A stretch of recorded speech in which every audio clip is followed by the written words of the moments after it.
దేవుడు సృష్టించేసిన తర్వాత ఆ భూమి మీద ఒక ఏదోను తోటను ఏర్పాటు చేశాడు. ఏ తోటను? ఏదోను తోటను. ఏదోను తోటలో మట్టినిచ్చి నరుని సృజించాడు. ఎవరిని సృజించాడు? నేను మీకు చాలా చిన్నగా చెప్తాను, ఎలా మీకు అర్థమయ్యేలా చెప్తాను. మీరు కొంచెం కళ్ళు మూసుకుని వినకుండా కళ్ళు తెరుచుకుని వింటే బాగుంటుంది. ఆమె చెప్తారా? జాగ్రత్తగా వినండి. ఈ ఏదోను తోటలో దేవుడు ఆదామును అవ్వను సృజించాడు. సృజించిన తర్వాత ఆదాము అవ్వల ఆయుష్కాలం ఎంతో తెలుసా అని అంటే, ఆ పరిశుద్ధమైన యుగంలో దేవుని బిడ్డలారా, ఆదాము అవ్వల ఆయుష్ వాళ్ళు జీవించిన సంవత్సరాలు లెక్కలేదు. ఎంత అనంటే అది వందలు కావచ్చు, వేలు కావచ్చు, లక్షల సంవత్సరాలు కూడా కావచ్చు. ఎప్పుడు? ప్రభుతో జీవించిన తర్వాత చూడు, తర్వాత ప్రభుతో జీవించిన తర్వాత, ప్రభుతో జీవించిన ఉన్నంత కాలము వాళ్ళు ఎలా ఉన్నారు అని అంటే, ఎలా ఉన్నారు? ఎక్కడ చూస్తున్నాను? అటెన్షన్లో ఉన్నాను. వాక్యం చెప్పేటప్పుడు వాక్యం తర్వాత ఏమొస్తుందో గమనిస్తున్నాను. ఈ వాక్యం వాళ్ళంత ముఖ్యంగా వినాలో వాళ్ళకన్నా శ్రద్ధగా నువ్వు వినాలి. ఎందుకంటే ఆపరేటింగ్ అంత నీ చేతుల్లో ఉంది, నా చేతుల్లో లేదు. ఆమె చదువుమా, ఆమె హల్లెలూయా. వాళ్ళు ప్రభుతో జీవించినంత కాలము వాళ్ళ ఆయుష్కు అద్దు లేదు, అంతు లేదండి. ఎప్పుడైతే వాళ్ళకి ఆయుష్ లెక్కలేదు, సంవత్సరాల లెక్కలేదు, ఎప్పుడైతే ఏదో తోట నుంచి బయటకు వచ్చారో ఆ రోజు నుంచి వాళ్ళకి లెక్కేశారు. ఎన్ని రోజులు జీవించుంటారు వాళ్ళు? దేవుడేం చెప్పాడు తెలుసా? నా మాట మీరు ఖచ్చితంగా వినాలి, నా మాట వినని దినమున నిశ్చయముగా మీరు చస్తారు అని చెప్పాడు. ఇప్పుడు ఆదాము ఎన్ని రోజులకు చచ్చిపోయాడు? ఆదాము వయసు ఎంతో తెలుసా? 930 సంవత్సరాలు. ఎన్ని సంవత్సరాలు? 930 సంవత్సరాలు. అంటే ఎన్ని సంవత్సరాలు జీవించాడు అనుకుంటున్నాం మనము? నేను అంటానండి, ఆదాము ఒక్కరోజే జీవించాడు. ఏంది పాస్టర్ గారు చెబుతున్నా అనుకున్నారా? దేవుని వాక్యమే. 3వ అధ్యాయం 8వ వచనంలో ఏం రాశాడంటే, దేవుడు ప్రభు దృష్టికి ఒక్క దినము 1000 దినములు ఒక్క దినము వలె. ప్రభు దృష్టికి ఎలా ఉన్నాయంట? 1000 దినాలు. చెప్పండి. ప్రభు దృష్టికి ఎలా ఉన్నాయండి? 1000 దినాలు ఒక్క దినం లాగా ఉన్నాయి. అంటే ఇప్పుడు ఆదాము ఎన్ని సంవత్సరాలు జీవించాడు? ఒక్క దినం కూడా జీవించలా. మీరు అనుకుంటున్నారా 930 సంవత్సరాలని? ఆయన ఒక్క దినం కూడా జీవించలా. అంటే ఉదయం మొదలుకొని ఖచ్చితంగా 3 గంటలు చచ్చిపోయాడు. ఎన్ని సంవత్సరాలు బతికాడు ఆయన? 930 సంవత్సరాలు. అంటే ఆయన ఆయుష్కాలం ఎంత? 1000 సంవత్సరాలు. కానీ 1000 సంవత్సరాలు జీవించాలి ఆయన. ఒక్కరోజు కూడా బ్రతకలే ఆయన.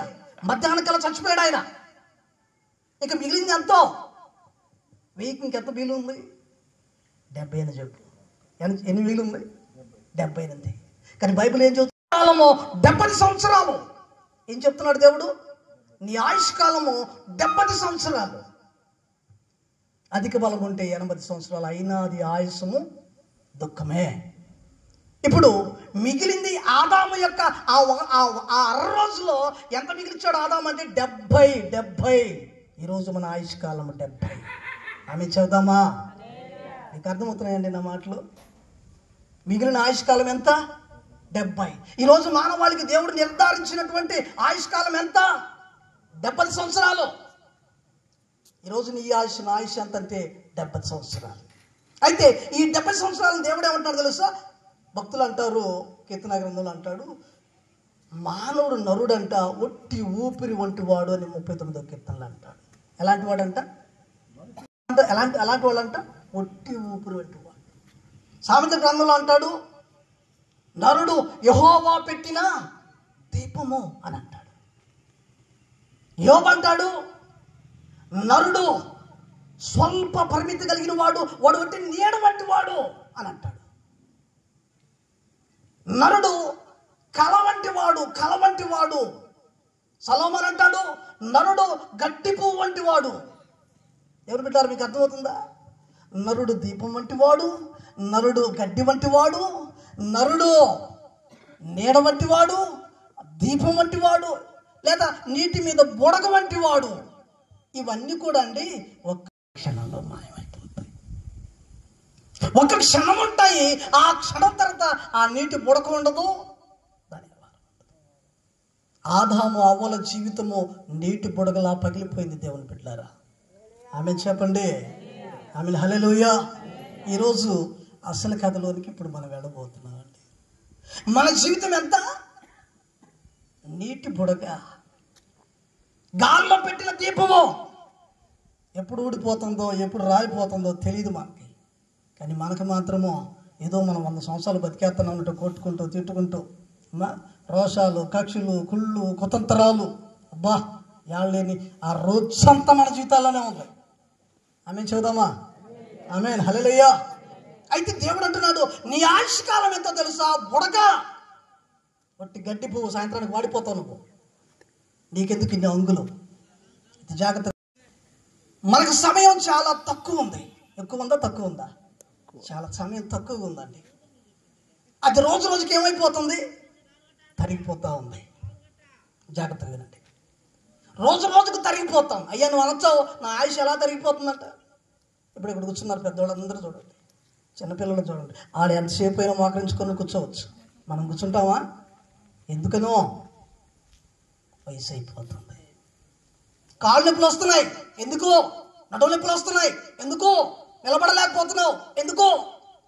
పోయే కాలం దగ్గర పడుతుందండి బాబు. ఏం పడుతుంది దగ్గర? ప్రయాణానికి దగ్గర పడిపోతున్నాం. ఆయుష్కాలం అయిపోతుంది. సమయానికి మనము హాస్పిటల్కి వెళ్ళిపోతే డాక్టర్ అంటాడు, సమయానికి వచ్చి బతికేవరా లేదా చచ్చేవాడు అని. బడికి వెళ్ళిపోతే ఐవర్ ఒప్పుకోడు.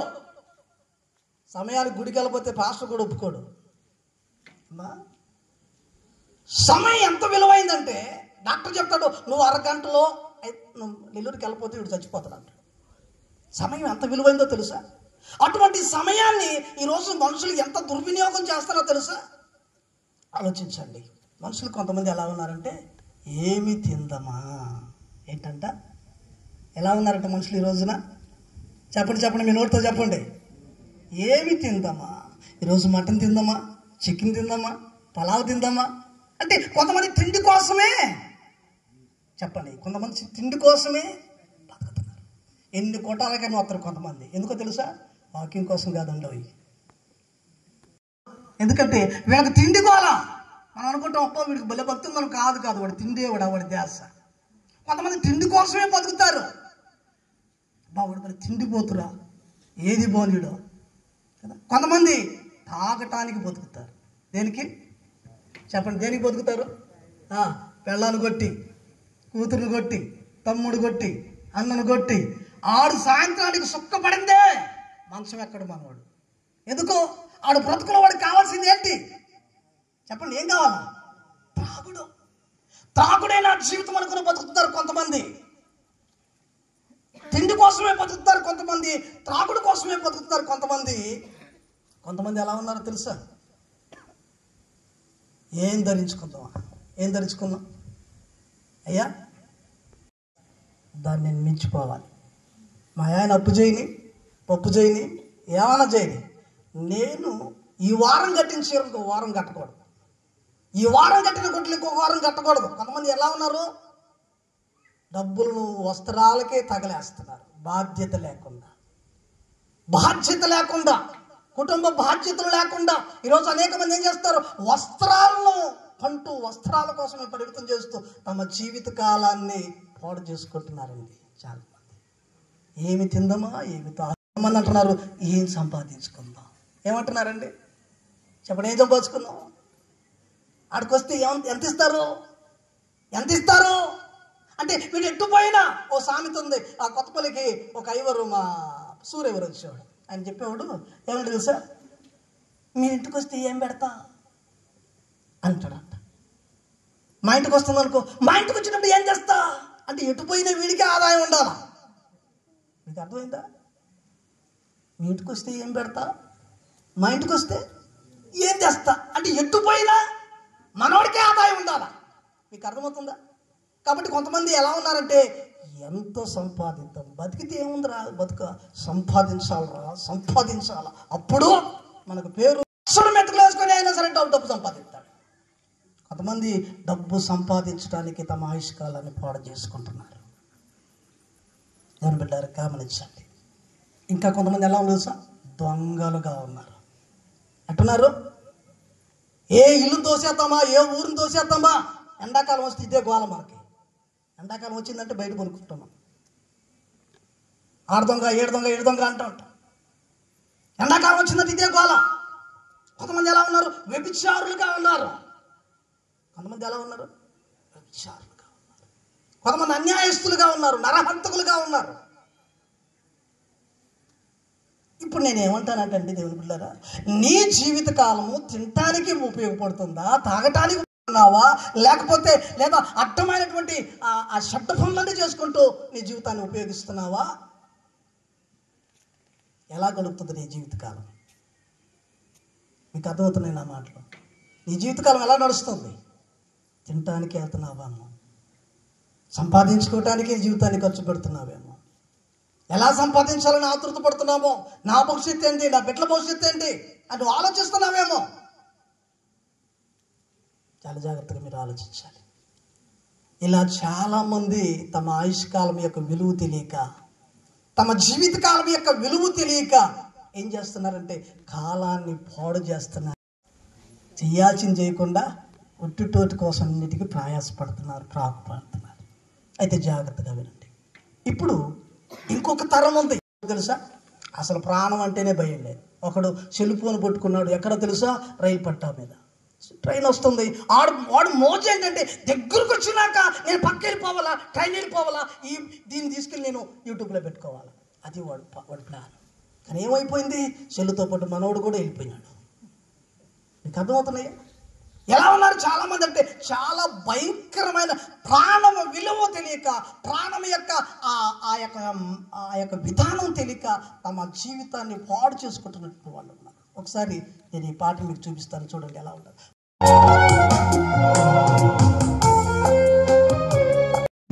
ప్రాణం విలువ తెలుసా? ఒక్కరికైనా ప్రాణం మీద ఆశ ఉందా? ప్రాణం విలువ తెలిస్తే వీళ్ళు ఇలాంటి నిర్ణయాలు చేస్తారా? ఆ ప్రాణంకు ఉన్నటువంటి ఖరీదేంటో వీళ్ళకి తెలిస్తే వీళ్ళు ఇంతటి అఘాయిత్యాలకు మూలు వెళ్ళగలుగుతారా? దేనికోసం చేస్తున్నారు వీళ్ళంతా? కీర్తి, పేరు కోసం, డబ్బు కోసం, చరిత్రలో నిలబడిపోవాలని, చరిత్రలో మమ్మలను తరతరాలు గుర్తుపెట్టుకోవాలని, వాళ్ళ పేరు కోసం, కీర్తి కోసం, డబ్బు సంపాదన కోసమో ఈరోజు అనేక మంది ఏం చేస్తారు, తమ ఆయుష్ని పణంగా పెడుతున్నారండి. ఆమె చేద్దామా?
నీ ఆయుష్కాలం ఎంత విలువైందో నీకు తెలుసా? దేవునితో ఉండాల్సిన సమయాన్ని, దేవుని దగ్గర గడపాల్సిన సమయాన్ని రోజు నువ్వు ఎలా గడుపుతున్నావో నీకు తెలుసా? క్షణంలో నీ జీవితాన్ని పోగొట్టుకోవడానికి రెడీ అయిపోతున్నావు. కానీ ఆ తర్వాత జరిగేది ఏంటో నీకు తెలుసా? ఆ తర్వాత నువ్వు ఎలాంటి పరిమాణాలను ఎదుర్కోవాలో తెలుసా? ఎప్పుడు నీకు కాల విలువ తెలుస్తుందో తెలుసా? ఎప్పుడు నీకు ఆయుష్ విలువ తెలుస్తుందో తెలుసా? సమయం గతించిపోయిన తర్వాత మనం అంటూ ఉంటాం ఏమని, అయ్యో డబ్బులు మందులు వాడదాం అనుకున్నాను, వాడకుండా వదిలేశాను, ఈరోజు నా భర్త చచ్చిపోయాడు. చూపించుకుందాం అనుకున్నాను, చూపించుకోకుండా వదిలేశాను, అశ్రద్ధ చేశాను, అందుకే వాడు చచ్చిపోయాడు. తగ్గిపోతులే అని అనుకుంటూ కాలయాపన చేశాను. కాలయాపన చేయబట్టి ఈరోజు నేను ఈ నష్టాన్ని అనుభవిస్తున్నాను. సమయం పోయిన తర్వాత తిరిగి వస్తుందా అండి? చెప్పండి, వస్తుందా? పోయిన సమయం తిరిగి వస్తుందా? పోయిన కాలం తిరిగి వస్తుందా? పోయిన వయసు తిరిగి వస్తుందా? సావుకు దగ్గర వెళ్తున్నామండి మనం అందరము. ఈరోజు ఎవరు ఉంటారో తెలియదు, రేపు ఎవరు ఉంటారో తెలియదు. ఈరోజు ఈ సువార్త కొడుకు ఇక్కడ పెడుతున్నామంటే కారణం ఏంటంటే నీ ఆయుష్ చాలా విలువైంది. ఆ విలువైన సమయాన్ని నువ్వేం చేస్తున్నావు? త్రాగుడికి, లేకపోతే వ్యభిచారాలకి, లేకపోతే దొంగతనాలకి, లేకపోతే సంపాదన కోసమో, లేకపోతే కుటుంబం కోసమో, బిడ్డల కోసమో ఆతృత పడుతున్నాం తప్ప చనిపోయిన తర్వాత మనం ఎక్కడికి వెళ్తాము? ఆ తర్వాత మన జీవితం ఏంటి? ఒకరికైనా ఆలోచన ఉందా? ఆలోచన లేదు. అంతెందుకండి, దేవుని నమ్మిన నీకుందా? ఈరోజు నేను అడుగుతున్నాను.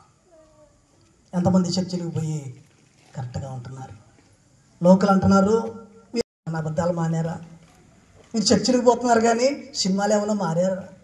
మీరు చర్చిలకు పోతున్నారు కానీ గొడవలు ఏమైనా పెట్టుకోకుండా ఏమైనా ఉన్నారా?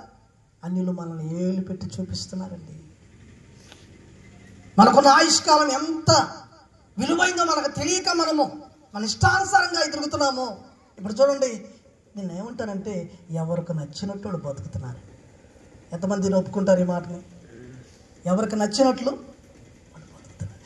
ఎవరికి నచ్చినట్లు ఏం బతికితే ఏం జరుగుతుందో తెలుసా? నేను ఇప్పుడు మీకు ఒక వీడియో చూపిస్తాను. తనకు నచ్చినట్టు జీవించాడు, తనకు నచ్చినట్టు బతికాడు. మనం అంటాం, ఎవయ్యా ఎప్పుడు భార్యను కొట్టుకుంటావు, ఎందుకయ్యా పొరుగు తీసుకుంటావు? నా ఇష్టం. భార్య నా ఇష్టం. ఎవయ్య ఎందుకు తాగుతున్నావు? నా డబ్బులు నా ఇష్టం. ఎవయ్యా ఎందుకు ఎప్పుడు చూసినా అల్లరి చేస్తావు? ఎందుకు ఎప్పుడు చూసినా మత్సర పడతా ఉంటావు, కుళ్ళు పడతా ఉంటావు? ఎందుకు ఎప్పుడు చూసినా నీ ఇష్ట ప్రకారంగా జీవిస్తావు? నువ్వేది నాకు చెప్పేది? నువ్వేమన్నా పెడుతున్నావా? నా ఇష్టం. తాగబాకయ్యా, కిడ్నీలు పోతాయి. నా ఇష్టమే, నువ్వే చెప్పేది. అయ్యా డబ్బులు ఖర్చు చేయబాకయ్యా, బిడ్డలు ఉన్నారు, వాళ్ళ భవిష్యత్తు పాడైపోద్ది. నువ్వేది నా చెప్పేది? నువ్వేది సంపాదిస్తున్నావా? నా ఇష్టం. ఉన్నారండి నా ఇష్టం అనేవాళ్ళు. నువ్వేది నా చెప్పేది? నేను మగోళ్ళే, నా ఇష్టం. ఉన్నారండి? ఉన్నారా? నా ఇష్టం నా ఇష్టం అనుకుంటూ తమ ఇష్టాన్ని జరిగిస్తూ అనేక మంది దేవుని చిత్తాన్ని తెలుసుకోలేకపోతున్నారు. ఆమె చదువుదామా? ఆమె చదువుదామా? నా ఇష్టం నా ఇష్టం అని తిరిగాడు ఒక ఆయన. తనకు నచ్చినట్టు జీవించాడు ఒక ఆయన. ఎవరో చెప్తండి బైబిల్లో నుంచి, ఎవరో చెప్పండి. నా ఇష్టం అన్నాడు, నా ఇష్టమేనన్నాడు, నా ఇష్ట ప్రకారమే. చివరికి ఏమైపోయాడో తెలుసా? భయంకరమైన పరిస్థితిలోకి వెళ్ళిపోయాడు. సామెతల గ్రంథం 19వ అధ్యాయం 2వ వచనంలో ఒక మాట ఉంది. ఏమనుందో తెలుసా? ఒకడు తన ఇష్ట ప్రకారంగా నడిచిన నడకడం వల్ల చివరిలో వాడి పరిస్థితి తారుమారైపోద్దంట. ఏమైపోద్ది? ఏమైపోద్ది? తారుమారైపోద్దంట. నీ ఇష్ట ప్రకారంగా తిరిగి జీవించడం వల్ల నీ పరిస్థితి ఒకరోజు ఏమైపోద్ది? తారుమారైపోద్ది. లూకా సువార్త 16వ వ్యక్తి ఉన్నాడు. ఎవరో తెలుసా? ధనవంతుడు. చెప్పండి చెప్పండి. ధనవంతుడు లాజరు. ధనవంతుడేమో ఇష్ట ప్రకారంగా తిరిగాడు. ఎవరి మాట లెక్క చేయలే. డబ్బు ఉంది అనే గర్వం. నేను ఏదైనా చేయొచ్చు అనుకున్నాడు, ఎలాగైనా బతకొచ్చు అనుకున్నాడు. దేవుడు అంటే లెక్క లేకుండా జీవించాడు. తనకున్న ఆయుష్కాలం ఏం చేసి వెళ్తా? డబ్బుతో, స్నేహితులతో తింటూ తాగుతూ ఇష్ట ప్రకారంగా బతికాడు. ఇంకొకడేమో దేవుని నమ్ముకుని, అయ్యా రోగం వచ్చింది. వాళ్ళు ఏ మేలు పొందారు? ఎవరు తమ ఆయుష్కాలాన్ని దుర్వినియోగం చేశారో వాళ్ళు ఏ కీడు అనుభవించారో మీరు చూస్తే దేవుని బిడ్డారా, ఈ ఆయుష్కాలం జాగ్రత్తగా ఉంటాం. నువ్వు జీవించే ఆ కొద్ది రోజులు దేవునికి మహిమార్థంగా బతుకుతావు. చూద్దాము ఆయనకి నచ్చినట్టు బతికి ఏ విధమైన బాధను అనుభవిస్తున్నాడో మీరు చూడండి. ఒకవేళ మనం కూడా మనకు నచ్చినట్టు జీవిస్తున్నామేమో మార్చుకుందాం. చూద్దాం, ఏం వీడియో చూద్దాం. పురాతనమైన నాగరికత ఈజిప్టు నాగరికత. అంతటి పురాతన కాలంలో జరిగిన యథార్థ సంఘటన లేఖనాల ఆధారంగా మీ ముందు పెడుతున్నాం. ధనవంతుడు ఒకడు ఉండెను, అతడు ఓదా రంగు బట్ట. మరి ఈ మాట మిమ్మల్ని అడుగుతుంది, ఎందుకు బాధపడ్డాడు ధనవంతుడు? భూమి మీద నాకు ఇష్టం వచ్చినట్లు జీవిస్తే ఇంత బాధ. ఏమన్నాడు లాస్ట్లో? భూమి మీద నాకు ఇష్టం వచ్చినట్లు జీవించినందుకు నాకు ఇంత బాధ. నేను ఇప్పుడు అడుగుతున్నాను మిమ్మల్ని, నీకు ఇష్టం వచ్చినట్టు నడుస్తున్నావా? దేవుని చెంతలో నడుస్తున్నావా? నీవు నచ్చినట్టు తీర్మానాలు చేసుకుంటున్నావా? దేవునికి నచ్చినట్టు ఏమైనా బతుకుతున్నావా? నీ మనసుకు నచ్చినట్లు అన్నీ చేస్తున్నావా? లేకపోతే దేవుని మనసు ఏదన్నా ఉందా నీ దగ్గర? చూడండి, ధనవంతుడు తనకు నచ్చినట్లు జీవించాడు. ఒక మాట అన్నాడు, మీరు గుర్తుపెట్టారా? తండ్రివైనా ఎవరు అంటారు? తెలిసిన వాళ్ళు అంటారా, తెలియని వాళ్ళు అంటారా? అంటే ఇప్పుడు నేను దేవుడు నమ్మినోడా నమ్మనోడా? నమ్మినోడు. చెప్పండి గట్టిగా. ఈ ధనవంతుడు నమ్మినోడా నమ్మనోడా? ఇప్పుడు ఈ వాక్యము నమ్మినోళ్ళకా నమ్మనోళ్ళకా? మనకేనండి. ఏమంటున్నాడు? దేవుని నమ్మి కూడా ఎట్లా జీవించాడు? ఇష్టానుసారంగా. దేవుని నమ్మి కూడా ఎలా బతికాడు? కృతజ్ఞత లేకుండా బతికాడు. దేవుని నమ్మి కూడా ఎలా జీవించాడు? తన ఇష్టమే జరిగించుకున్నాడు. విశ్వాసం లేదు, దేవుని భయం లేదు, మారు మనసు లేదు, పశ్చాత్తాప అనుభవం లేదు. ఈరోజు చాలామంది దేవుని నమ్మి కూడా గుళ్ళుకెళ్తున్న మనకి ఇటువంటి అనుభవాలు లేవు. దేవుని నమ్మామని పేరు మాత్రమే మనకున్నది, ఏమి లేదు, భయం లేదండి. భయం లేకుండా జీవిస్తున్న ఒకవేళ నీవు నేను కూడా ఇక్కడికి వెళ్తామేమో. ఎక్కడికి? ఇది ఫస్ట్ నరకం. అసలు నరకం ఇది కాదు, ఇది శాంపిల్. ఇది చనిపోయిన మనము డైరెక్ట్గా అసలు నరకంలోకి వెళ్ళము. అది ఇప్పుడు తెరవబడదు. ఆ అగ్నిగుండము అది ఎప్పుడు తెరవబడుతుందంటే రెండవ రాకల్లో హర్మెగిద్దోని యుద్ధం జరిగిన తర్వాత అపవాది అనుసరుడు మహాప్రవక్త, అబద్ధ ప్రవక్త అన్నాడు. అబద్ధ ప్రవక్త, ఖడ్గమృగము, ఆ తర్వాత లూసిఫర్, ముగ్గురు తోయబడతారు అగ్నిగుండంలో. వాడితో పాటు వాడిని అనుసరించిన వాళ్ళందరూ తోయబడతారు. అప్పుడు దాకా ఆ అగ్నిగుండం యాక్టివేట్ అవ్వదు. ఇప్పుడు ఈ లాజరు వెళ్ళింది ఆ అగ్నిగుండానికి కాదు. ఇది కట్టిక బిలాల్ చీకటి. ఇక్కడ పళ్ళు కొరుకుట, ఏడుపు, దాహము అవి ఉంటాయి. ఇది కాదు అసలు అగ్ని. అసలు అగ్నిలో మాట్లాడే ఛాన్స్ ఉంటుంది అనుకున్నారా? అక్కడ మాటలు ఉండవండి. అక్కడ ఈరోజు ఈ సువార్త ఎందుకో తెలుసా?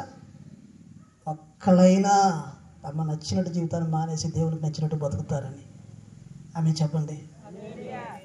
ఎన్ని చర్చిలు ఉన్నాయని ముఖ్యం కాదు, ఎన్ని ప్రార్థనలు చేస్తున్నావని ముఖ్యం కాదు, దేవునికి నచ్చినట్టు నువ్వు జీవిస్తున్నావా లేదా అదే ముఖ్యం. నీ విశ్వాస జీవితం దేవునికి ఇష్టమైందా లేదా అది ముఖ్యం. మరి ఈరోజు ఈ సువార్త అందరికి పనికి వస్తుందా? కొందరికే పనికి వస్తుందా? మీరు చెప్పాలా? అందరికి పనికి వస్తుందా? కొంతమందికి పనికి వస్తుందా? మనకు నచ్చినట్టు తిరుగుతామా, దేవునికి నచ్చినట్టు బతుకుతామా? అమ్మా, మనకు నచ్చినట్టు బతుకుతామా, దేవునికి నచ్చినట్టు బతుకుతామా? మనకు నచ్చినట్టు బతికితే ఇప్పుడు ఆయన అన్నాడు కదా, ఏందయ్యా తండ్రి అయిన అబ్రహామా, నాకు ఏమి నేను తినకూడదా, తాగకూడదా, నా ఇష్ట ప్రకారంగా నా డబ్బులు ఖర్చు పెట్టుకోకూడదా? అదేమన్నా పెద్ద పాపమా అంటే పాపం కాదు, కానీ దేవుని అనే మాటే నీకు గుర్తులేదురా. సృష్టించిన సృష్టికర్తే నీకు గుర్తులేదు. కాబట్టి నీలాంటి వాడికి ఇలాంటి తప్పదు. ఎందుకంటే దేవుని ఎరిగి కూడా నీ పాపం మానలా, నీ ఇష్టం మానలా, నీ బ్రతుకు మార్చుకోవాలా. కానీ లాజరు చూడు ఎలా ఉన్నాడు? కురుపులతో కుక్కలు వచ్చి నాకుతున్నా కానీ దేవుని స్తుతించడం మానలేదండి. చెప్పండి గట్టిగా. ఈరోజు నీకు తెగుళ్ళు వచ్చినా, రోగాలు వచ్చినా, బలహీనతలు వచ్చినా, అప్పులు పాలైపోయినా స్తుతించడం మానకూడదు, ఆరాధించడం మానకూడదు. సంఘము భూమి మీద ఉన్నంత వరకే ఈ లోకంలో ఉన్న వాళ్ళ ఆటలు. సంఘం భూమి మీద ఉన్నంత వరకే ఈ లోక సంబంధుల ఆటలో. సంఘము ఒక్క క్షణంలో ఎత్తబడిందంటే లోకానికి దేవుడు చుక్కలు చూపిస్తాడు. ఏం చూపిస్తాడు తెలుసా? చుక్కలే చూపిస్తాడు. సంఘము భూమి మీద ఉన్నంత వరకే.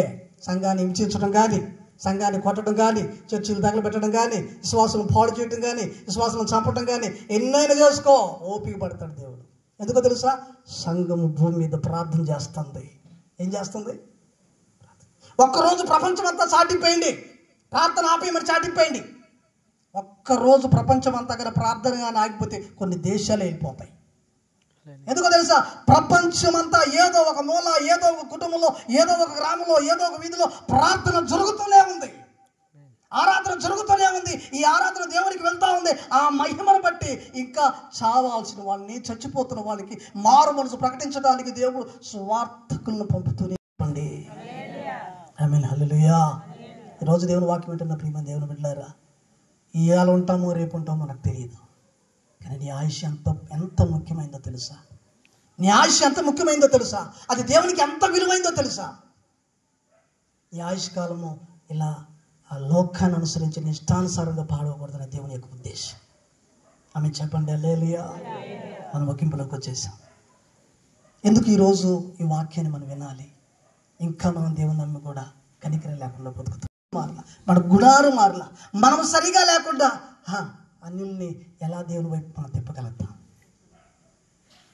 నమ్మని వాళ్ళు ఎలా మనం తిప్పగలుగుతాం? వాళ్ళు అంటారు, మీ విశ్వాసాలకు అసలు ప్రేమే ఉండదు, గుడికి వెళ్తారు కానీ మీ విశ్వాసాలకు అసలు కనికరమే ఉండదు, ఉప్పు అడిగినా పెట్టరు, కారం అడిగినా పెట్టరు. చూడండి, చిన్న చిన్న విషయాల కాడే మనకు కనికరం లేకుండా బతుకుతున్నాం మనం. కానీ దేవుడు అంటున్నాడు, నా బిడ్డలు పరిశుద్ధులు అని చెబుతున్నాడు ఆయన. ఆమె చదువుదామా? హల్లెలూయా. ఇప్పుడు మన జీవితం ఎలా ఉండాలంట? ఎలా నమ్మాలి? ఆయన నా కోసం భూమికి దిగి వచ్చాడు, నా కోసం ప్రాణం పెట్టాడు. ఆయన నాకు సినిమాల దగ్గర, షికార్ల దగ్గర, తిరణాల దగ్గర, లేకపోతే మన ఇష్టానుసారమైన జీవితంలో మన జీవితం పాడవకూడదు. పోయిన కాలం తిరిగి రాదు. ప్రభాకర్ అన్న అంటాను, అన్న ఎట్ట చేస్తుంటే బయలుదేరి పని చేస్తుంది. చిన్నప్పుడు నేను కష్టపడి చదువుకుని ఉంటే నాకు ఈరోజు చెప్పు ఏమంటావు?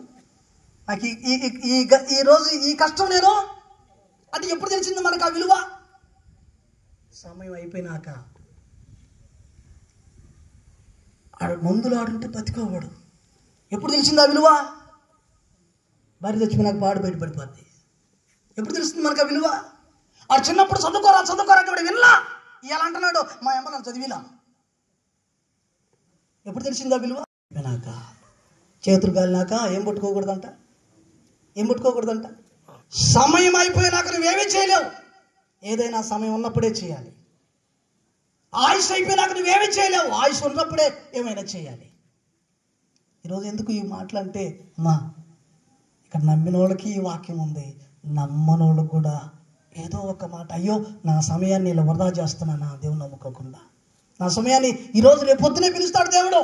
నానా బాధలు పడుతున్నా, అక్కడ పోయి ఏమంటున్నాడు, అయ్యో నేను వృధాగా బతుకున్నా బాగుండేది, దేవునికి ఇష్టంగా బతుకుంటే నాకు ఈ బాధ ఉండేది కాదు. ఎప్పుడు తెలుసుకున్నాడు ఆ బాధ? సమయం అయిపోయినాక, టైం అయిపోయినాక. ఈరోజు కూడా టైం అయిపోయినాక ఏదో చేయాలనుకుంటే ఏమీ చేయలేవు. వయసు ఉన్నప్పుడే కష్టపడాలి, వయసు ఉన్నప్పుడే దేవుని ఆరాధించాలి, వయసు ఉన్నప్పుడే అన్నీ మనం చేయాలి. వయసు అయిపోయిన తర్వాత నీవు నేను ఏమీ చేయలేము. సమయం అయిపోయినాక నీవు నేను ఏమీ చేయలేము. అయితే చూడండి దేవుని బిడ్డలారా, ఎలా జీవిద్దామా ఎలా అనుకుంటూ లోకానుసారంగా బతుకుతారు. రెండు గుంపులు ఉన్నాయి ఇప్పుడు. అయితే మొదటి గుంపేమో సంగీత సునాదాలతో దేవుని ఎదుగుతూ ఉంది. రెండవ గుంపేమో లోకంలో ఏం దొరుకుతుందా, లోకంలో ఉన్నదంతా శరీరాశ, నేత్రాశ, జీవం, డబ్బు. మీరు అందరూ కళ్ళు మూసుకొని అంటున్నారు ఆమేన్ కదా? అందరా కొందరా? ఇప్పుడే చిచ్చుబుడ్లు ఆరిపోతున్నాయి. అంటే అసలు నచ్చదు నాకు, అందుకే వెంటనే ఆపేస్తా. గుళ్ళో కూడా వాక్యం ఏంటంటే కళ్ళు మూసుకొని వింటున్నారంటే వాక్యం ఆపేస్తా నేను, నాకు నచ్చదు. దేవుని స్తోత్రం. ఎంత మూలమైన మాటలండి. ఈ రోజున నీ ఆయుష్కాలం విలువైందని గుర్తుపెట్టుకోవాలి. ఎంతో ఉందనుకోబాకు, కొద్దిగా ఉంది, ఆరిపోబోతుంది అది. కానీ అది దేవునికి ఇష్టం వచ్చినట్టు బతకాలని దేవుడు కోరుకుంటున్నాడు. అలా బతకపోతే ఏమవుతుంది? దేవునికి నచ్చినట్టు మనం బతకండి అని దేవుడు. కానీ ఈ రోజున చెవులు మందమైపోతున్నాయి, కళ్ళుండి చూడలేకపోతున్నారు సువార్తలని, చెవులుండి వినలేకపోతున్నారు, మనసుండి చేర్చుకోలేకపోతున్నారు దేవుణ్ణి. కానీ దేవుడు అంటున్నాడు, సమయము ఉందా, అయిపోతుందా? సమయం మించిపోతా ఉంది. ప్రమాదం ఏమైందంట? పంచి ఉందని చెప్తున్నాడు. నేను తెలుసుకోవడానికి సమయం అయిపోతుంది. దేవుని వైపు తిరిగి రక్షణ పొందుకోవాలి. ఏమైపోతుందంట? సమయం అయిపోతుంది, దేవుని వైపు తిరగాలి, రక్షణ పొందుకోవాలి.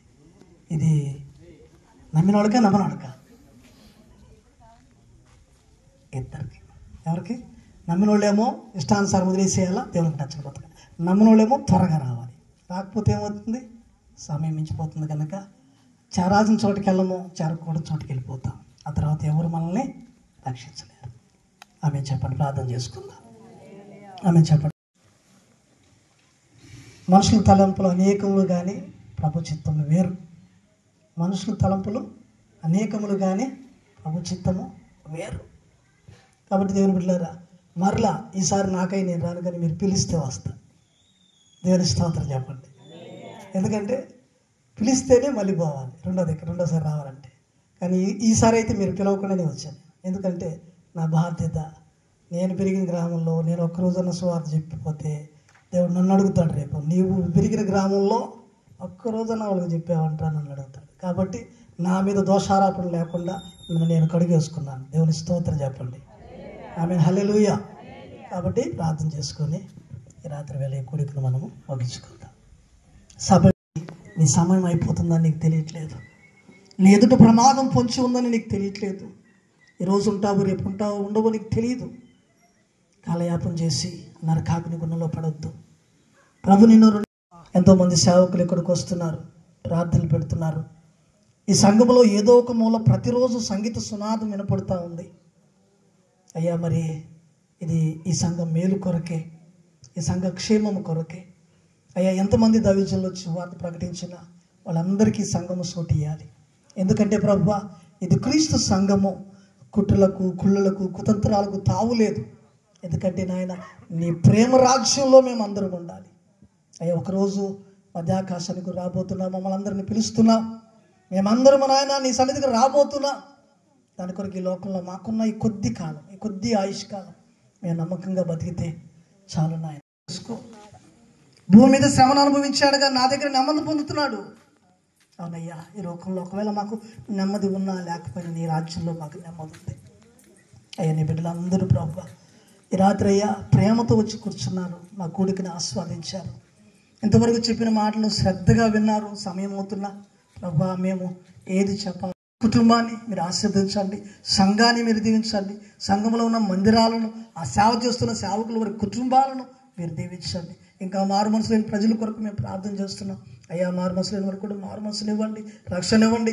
ఈ గ్రామంలో ఒక్కరు కూడా తప్పిపోకున్నట్లు, ఒక్కరు కూడా నరకాగ్ని గుండానికి వెళ్ళకున్నట్లు మీరు కృప చూపమని, కార్యం జరిగించమని మేము ప్రార్థన చేస్తున్నాం. అయ్యా, మరి ఈ రాత్రి మరొకసారి మీ బిడ్డలందరినీ చేతికి అప్పగిస్తాం, మమ్మల్ని మీ చేతికి అప్పగిస్తాం. సమస్తమైన సర్వమును మేలు మాత్రమే కలుగజేసి మీరు ఆశీర్వదించమని, మహిమ, ఘనత, ప్రభావం మీకు మాత్రమే చెల్లిస్తాం. మరొక్కసారి మా అందరి హృదయాలను మీకు అప్పగించుకుంటాం. నజరేయుడనే నామములో ప్రార్థన చేయించున్నాను తండ్రి. ఆమేన్.